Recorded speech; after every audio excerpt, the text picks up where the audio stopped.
ओम नमो भगवते वासुदेवाय। हरे कृष्णा। राधे राधे। प्रिय भक्तों, आप सभी के अपने फेसबुक चैनल रक्षा देवी और यूट्यूब चैनल भक्ति प्रेम रक्षा में बहुत बहुत स्वागत है। मैं हूँ रक्षा और आज हम आपको निर्जला एकादशी व्रत, भीमसेनी एकादशी व्रत, पांडव एकादशी व्रत की दिव्य और ज्ञानमय कथा सुनाने जा रहे हैं। इस ज्ञानवर्धक कथा को अंत तक जरूर सुनिएगा और सुनने के बाद अधिक से अधिक लोगों को शेयर भी जरूर कर दीजिएगा।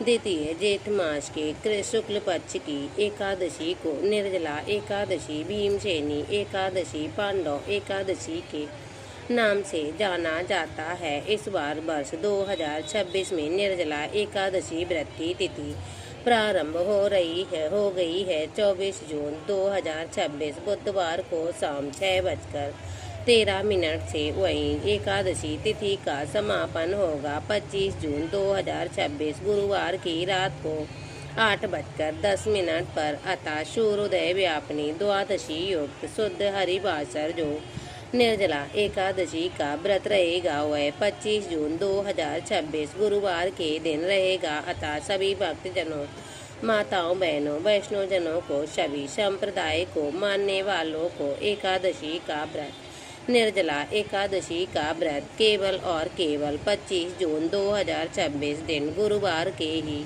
रखना है। माना जाता है इस दिन निर्जला निराहार व्रत किया जाता है, यानी कि पानी के बिना इस व्रत को धारण किया जाता है। निर्जला एकादशी का जो व्रत है वह 25 जून गुरुवार के दिन सुबह ब्रह्म मुहूर्त से लेकर 4 बजे से निर्जला एकादशी निराहार व्रत आरंभ हो जाएगा, जो कि अगले दिन 26 जून शुक्रवार की सुबह 5:51 से 7:51 तक एकादशी का पारण करना चाहिए, अर्थात व्रत खोलना चाहिए। अगले दिन और कोई व्रत हो तो आप जल या फल से, फलाहारी वस्तु से, तुलसी पत्र से एकादशी व्रत का पारण कर सकते हैं। प्रिय भक्तों, अब हम सब जीवन में काल में कम से कम एक बार एकादशी व्रत का उद्यापन अवश्य करना चाहिए। एकादशी का उद्यापन करने से हमने जितने भी एकादशी व्रत किए हैं वह सभी प्रभु की अर्पित हो जाते हैं।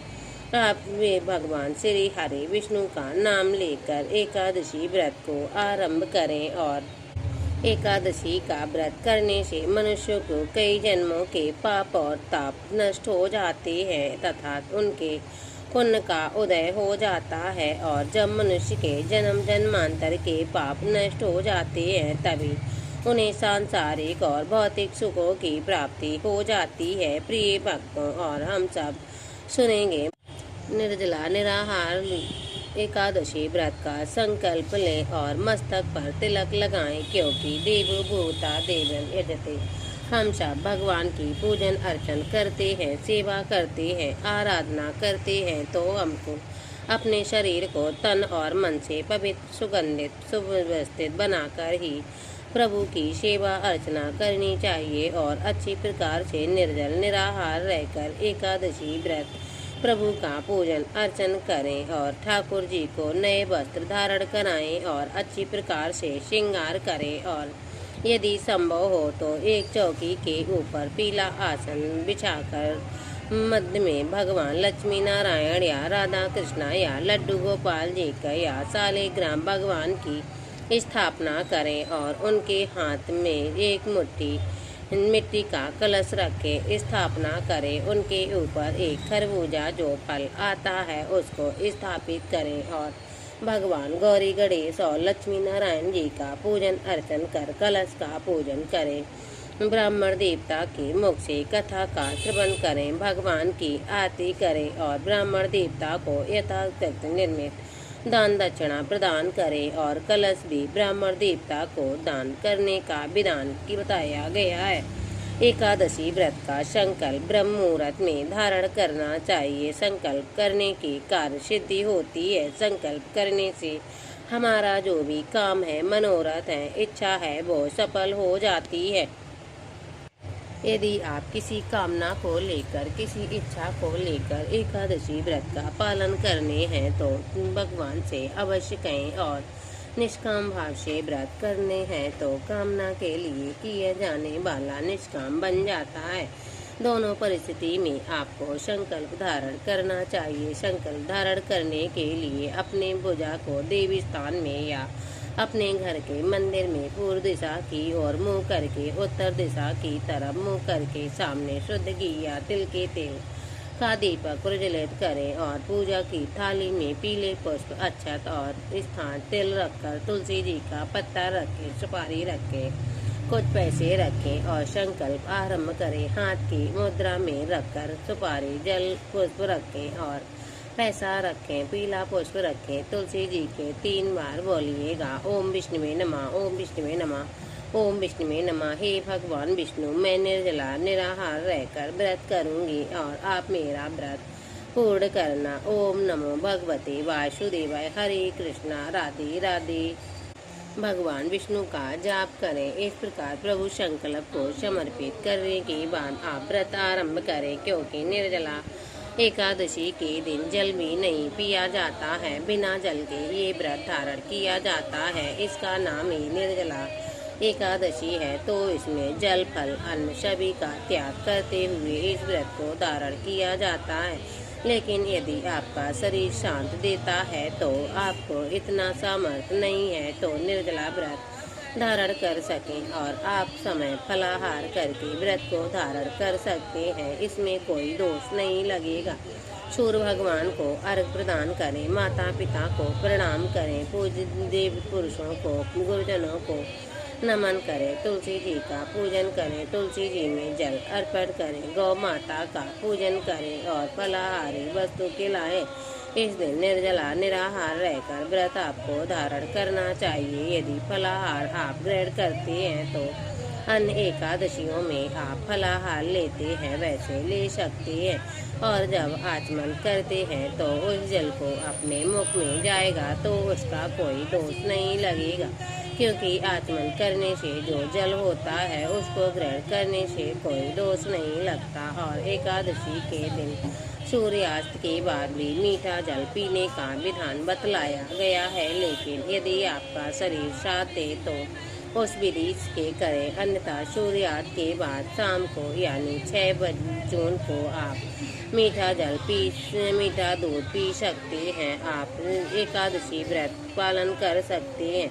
आपका शरीर जैसे साथ दे। एकादशी के दिन झूठ ना बोलें, क्रोध ना करें, लड़ाई झगड़ा ना करें और ब्रह्मचर्य व्रत का पालन करें। दाढ़ी कटिंग शेविंग ना करें। किसी भी मनुष्य का, किसी भी प्राणी का, किसी भी जीव का अपमान अनादर बिल्कुल ना करें। दिन में सोना नहीं चाहिए। रात्रि को यथासंभव जागरण करें। जितना आप जाग सकते हैं उतना जागरण करें और लक्ष्मी पूजन भगवान का करें। ब्राह्मण देवता के मुख से कथा का श्रवण करें। कथा सुनने के बाद ब्राह्मण देवता को यथाशक्ति दक्षिणा प्रदान करें। शुभ मुहूर्त में एकादशी अगले दिन व्रत का पारण करें। निर्जला एकादशी व्रत अब हम सब सुनते हैं, तो प्रेम से बोलिए भगवान श्री हरि विष्णु की जय, लक्ष्मी नारायण भगवान की जय, श्री वृंदावन बिहारी लाल की जय, गोपाल कृष्ण भगवान की जय।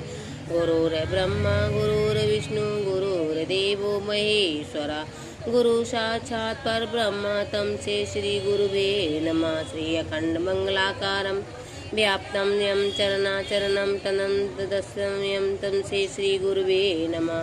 कृष्णाय वासुदेवाय हरये परमात्मने प्रणताकलेशनाशाय गोविंदाय नमो नमः। वासुदेवं सुतं देवकं कंसमर्दनं देवकी परमानन्दनं कृष्ण वंदे जगद्गुरु कराविंदं पदारविंदं मुखारविंदं वस्पतिस्पर्शं बालकं मुकंदमंसा स्मरणं परम पूर्णं नटकरणं करुणाकरं बिंदकर्णकपीशं वैजंती मालारणमेश स्वा। ओम नमो भगवते वासुदेवा। ओम लक्ष्मी नारायणाय नमः। श्री राधा रमण गिरधारी की जय हो। भजमन नारायण नारायण नारायण।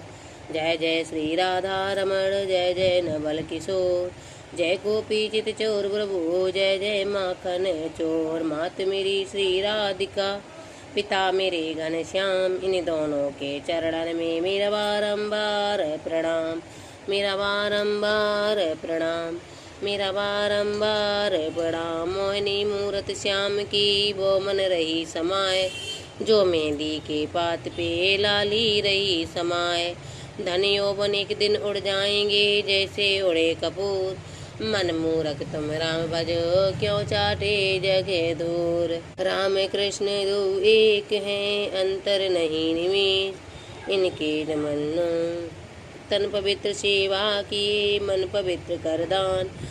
हर मन पवित्र हरि भजन सोधत वेदगत कल्याण। कलियो केवल नाम आधारा, सुमर सुमर नर उतरई पारा। राधे तू बड़ भागिनी, कौन तपस्या कीन। तीन लोक तारन प्रभु, सो तेरे आधीन। श्री वृंदावन बिहारी लाल की जय हो। एक समय की बात है, भीमसेन ने महिष वेद व्यास जी से प्रणाम किया और प्रणाम करके उनसे प्रश्न किया, हे पितामह भ्राता युधिष्ठिर, माता कुंती, द्रौपदी, अर्जुन, नकुल और सहदेव आदि सब एकादशी का व्रत करते हैं, परंतु हे महाराज, मैं उनसे कहता हूँ कि मैं भगवान की पूजा शक्ति भाव से कर सकता हूँ, पूरी भक्ति के साथ कर सकता हूँ, दान भी कर सकता हूँ, परंतु भोजन के बिना नहीं रह सकता। इस पर वेद व्यास जी महाराज कहने लगे, हे भीमसेन, यदि तुम नरक को बुरा और स्वर्ग को अच्छा समझते हो तो प्रतिमा की दोनों एकादशी को अन्न का सेवन बिल्कुल मत करा करो। अन्न का त्याग कर एकादशी के दिन व्रत किया करो। भीमसेन कहने लगे, हे पितामह, मेरे तो पहले ही कह चुका हूँ कि भूख सहन नहीं कर सकता हूँ। यदि वर्ष में कोई ऐसा व्रत हो तो वह मैं रख सकता हूँ, क्योंकि मेरे पेट में वक्र नामक वाली अग्नि, जो मैं बिना भोजन के नहीं रह सकता, भोजन करने से वह मन शांत रहती है।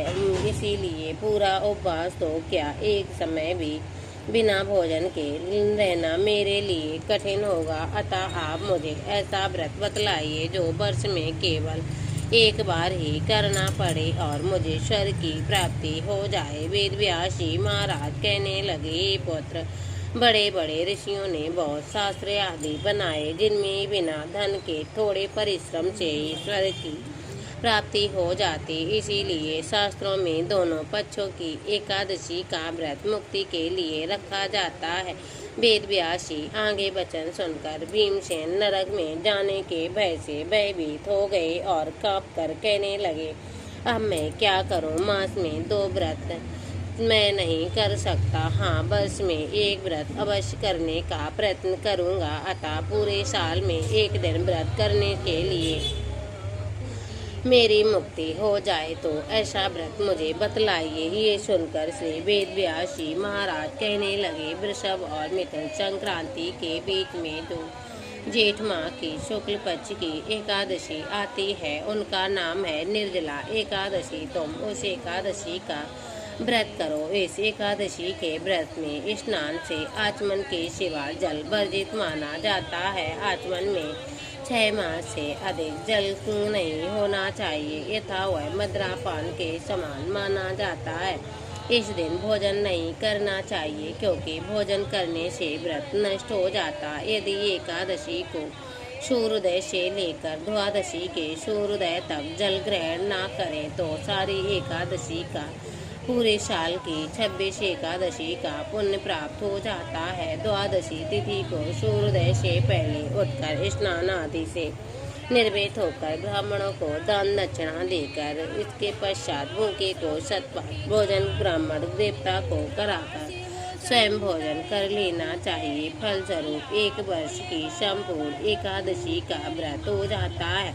व्यास जी कहने लगे, हे भीमसेन, मुझे को स्वयं भगवान नारायण ने बतलाया है। इस व्रत एकादशी के पुण्य समस्त तीर्थों और दानों से भी कई अधिक है। केवल एक दिन मनुष्य निर्जल रहने से सभी पापों से मुक्ति हो जाता है। जो मनुष्य निर्जल निराहारी व्रत करते हैं, उनकी मृत्यु के समय यमराज के दूत आकर उन्हें नहीं घेरते। भगवान के पार्षद उन्हें पुष्पक विमान में बैठाकर स्वर्ग लोक में ले जाते हैं। अतः संसार में सबसे श्रेष्ठ यदि कोई व्रत है तो निर्जला एकादशी व्रत है। इसीलिए यत्न के साथ प्रयत्न के साथ प्रयास करना चाहिए। एकादशी व्रत का संकल्प अवश्य लेना चाहिए। इस दिन भगवान को द्वादश मंत्र ओम नमो भगवते वासुदेवाय का अधिक से अधिक जाप करना चाहिए। गोदान करना चाहिए। इस प्रकार वेद व्यास जी महाराज की आज्ञा के अनुसार भीमसेन ने इस व्रत को किया। इसीलिए इस दिन एकादशी को भीमसेनी एकादशी, पांडव एकादशी के नाम से जाना जाता है। निर्जला व्रत करने से पूर्व भगवान के प्रार्थना करें, हे भगवान, आज मैं निर्जला एकादशी का व्रत कर रही हूँ। दूसरे दिन ही भोजन करूँगी और व्रत का श्रद्धा पूर्वक करूँगी। अतः आप मेरी मनोकामना पूर्ण करें। आपकी कृपया से सब पाप मेरे नष्ट हो जाएं। इस दिन जल से भरा गड़ा वस्त्र से ढककर स्वर्गदान के सहित गौदान के साथ ब्राह्मण देवता को देना चाहिए। और मनुष्य इस व्रत के करते हैं उनको करोड़ों फल सोने के दान के फल बराबर हो जाता है। जो इस दिन यज्ञ आदि कर्म करते हैं, हवन करते, पूजन करते, उनकी पुण्य से जो वर्णन नहीं किया जा सकता। इस एकादशी के व्रत से मनुष्य विष्णु लोक को प्राप्त हो जाता। जो मनुष्य इस दिन अन्न खाते हैं वे चांडाल के समान है, अतः वे नरक में जाते हैं। जिसने निर्जला एकादशी का व्रत किया है वे चाहे ब्रह्म हत्यारे भी हो, मदरापान करते हो, चोरी हो या गुरु के साथ दोष किया हो, मगर इस व्रत के प्रभाव से स्वर्ग की प्राप्ति हो जाती है। हे कुंती पुत्र, जो पुरुष या स्त्री श्रद्धा पूर्वक इस व्रत को करते हैं उन्हें अग्रलिखित कर्म करने लिए प्रथम भगवान का पूजन करें। गौदान, ब्राह्मणों को मिष्टान दक्षिणा देनी चाहिए तथा जल से भरे कलश अवश्य दान करना चाहिए। निर्जला के दिन एक दिन अन्न, वस्त्र, उपहार, आने पाँव में पहने हुए जूते या खड़ाऊ आदि दान करना चाहिए।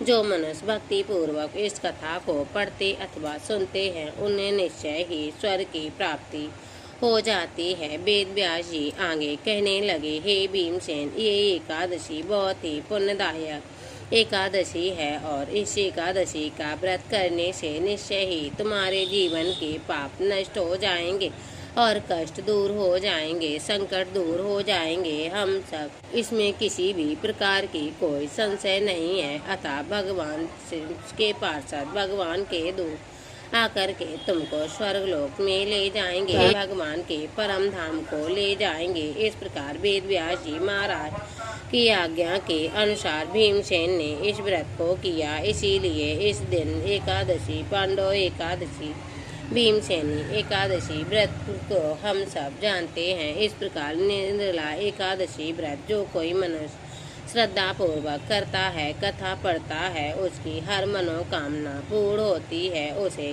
अर्थ, धर्म, कर्म अंत समय में मोक्ष पद प्राप्त हो जाती है। तो प्रेम से बोलिए लक्ष्मी नारायण भगवान की जय। अच्युतम केशवम कृष्ण दामोदरम राम नारायणं जानकी वल्लभम।